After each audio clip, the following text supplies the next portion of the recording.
Hello, my name is Tharessa Kehl. I am from J.W. Mitchell High School, and today I will be speaking to you about the need for early second language exposure. But before I get into all of that, I would like to ask you all a couple of questions. By a show of hands, how many of us have taken a foreign language during high school? So pretty much all of us.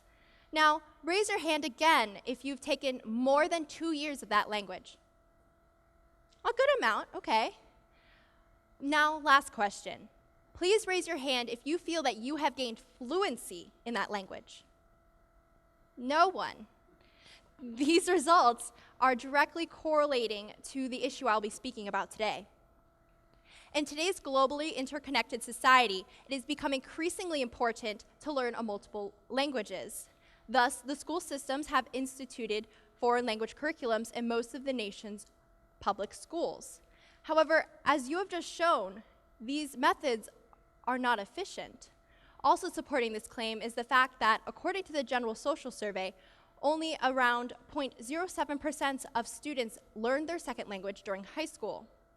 With such abysmal results, it's no wonder why people are starting to question the importance of foreign language learning. However, research has shown that learning a second language increases your cognitive abilities, multitasking skills, and has also been linked to the delay in onset of mental degenerative diseases such as Alzheimer's. Not only this, but the youth's ability to communicate in other languages is pivotal in the US's ability to maintain its position on the global market. With this information, we can conclude that the problem lies not in the concept, rather the methods we go about applying it. Therefore, the solution becomes to institute mandatory foreign education programs from grades kindergarten to 12 by extending the period of exposure and focusing on the listening, speaking, and comprehension abilities of our students.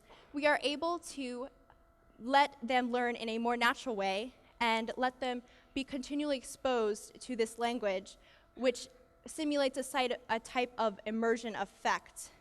Also, by taking advantage of a young age, we are able to take advantage of the increase in cerebral plasticity of the brain. The areas highlighted in the brain show the regions associated with language learning. At a younger age, these regions are increasingly more susceptible to external stimuli, and therefore it makes the learning process a bit easier. Also going along with this is the idea of a critical period hypothesis, which is that there is a period in a child's life, usually all the way up until before puberty, in which children are able to learn languages more efficiently. This is due to the lack of cerebral lateralization in the brain, which is, for other words, language dominance. They are not having to constantly filter their new language through their mother tongue. Also, due to a more flexible state of the brain, the younger children are able to mimic and hear different sounds, enabling them to create a more native-like pronunciation.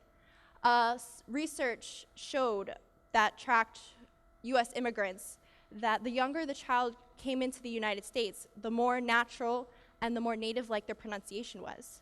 They also saw an increase in the proficiency of the language. With this being said, we can conclude that the United States school systems has to rearrange the way they look at foreign language learning. We need to put in new systems that start in grades kindergarten and go all the way through 12 in order to maximize the potential of our nation's youth.